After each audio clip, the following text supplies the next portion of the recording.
Alors, les mucopolysaccharidoses, en général, héréditaires rares, on distingue 7 types de maladies de mucopolysaccharidose en fonction des GAG accumulés. Et donc, parmi ces pathologies, on a la MPS1, la MPS2, 3. Donc, on a 7 types de maladies. La spécificité de la MPS1, donc chaque maladie a son enzyme déficitaire et aussi elle a ses GAG spécifiques accumulés dans le lysosome. C'est des maladies de surcharge lysosomale. Ces GAG, quand ils s'accumulent dans les différents tissus de l'organisme, ils vont intoxiquer les cellules et par conséquent, ils vont endommager des parties importantes de l'organisme. Pour ça, ils donnent ce qu'on appelle une atteinte multisystémique qui peut toucher l'organisme de la tête jusqu'aux pieds. Elle est progressive, évolutive comme toutes les MPS. Les MPS en général partagent beaucoup de points communs. La spécificité de la MPS1, on distingue 2 phénotypes. Un phénotype sévère qui se déclare à un âge précoce, lié à une mutation génétique sévère. Et on a ce qu'on appelle le phénotype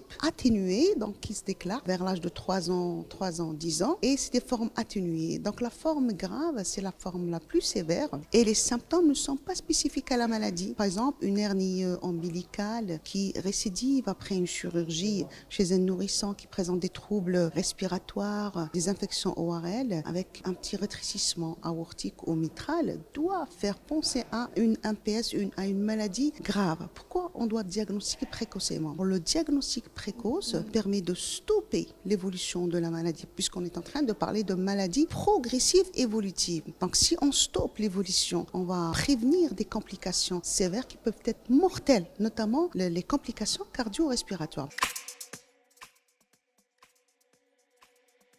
On a une autre facette de la MPS1, les formes atténuées. Et en général, ces formes atténuées peuvent passer inaperçues parce qu'il y a des signes qui sont atypiques. Et le pédiatre qui est la première personne, le premier médecin en contact avec le malade. Et souvent, les pédiatres ne sont pas sensibilisés, ils ne sont pas formés pour le diagnostic de ce type de maladie. C'est pour ça qu'on a insisté tout à l'heure de former, de sensibiliser les pédiatres pour le diagnostic, notamment de ces formes atténuées. On commence d'abord pour sensibiliser pour le diagnostic. Alors quand on diagnostique, bien sûr, ils vont être formés pour tout ce qui est prise en charge, d'autant plus que la prise en charge est multidisciplinaire. C'est pas l'affaire du pédiatre, c'est l'affaire de tous les acteurs impliqués dans la prise en charge de la maladie, les généticiens, les pneumologues, les cardiologues, les neurologues, enfin tous les médecins qui sont censés de prendre en charge certains signes symptomatiques. L'enzymothérapie, bien sûr, c'est le traitement spécifique de la maladie.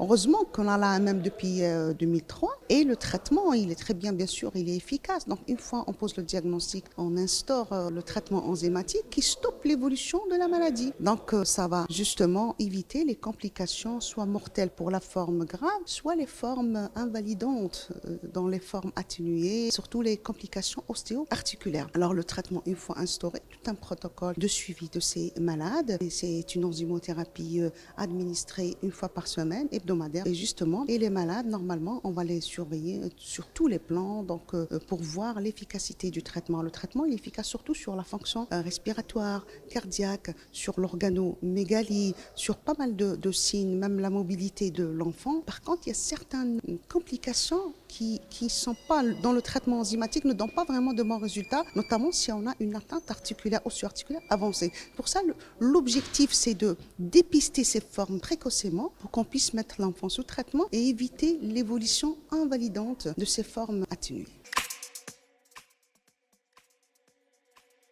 Moi, je dis que c'est un sujet de controverse. Il y a des auteurs qui ont prouvé que l'hormone de croissance est efficace dans le traitement du retard statural de la MPS1. Il y a eu quelques observations, mais il n'y a pas vraiment des études de cohorte pour dire que l'hormone de croissance est efficace. Il ne faut pas oublier une chose, que l'hormone de croissance, c'est une hormone, une fois instaurée, elle a un effet néfaste sur tout ce qui est malformation osseuse. En plus, c'est des pathologies dont les complications ostéo-articulaires sont vraiment importantes. Donc, on met un enfant sous traitement sous hormones de croissance, donc on risque de compliquer l'atteinte, les scolioses, l'atteinte épiphysaire. Moi personnellement, je prends vraiment mon temps, je discute vraiment l'indication de l'hormone de croissance dans le traitement de le retard statural chez l'enfant MPS.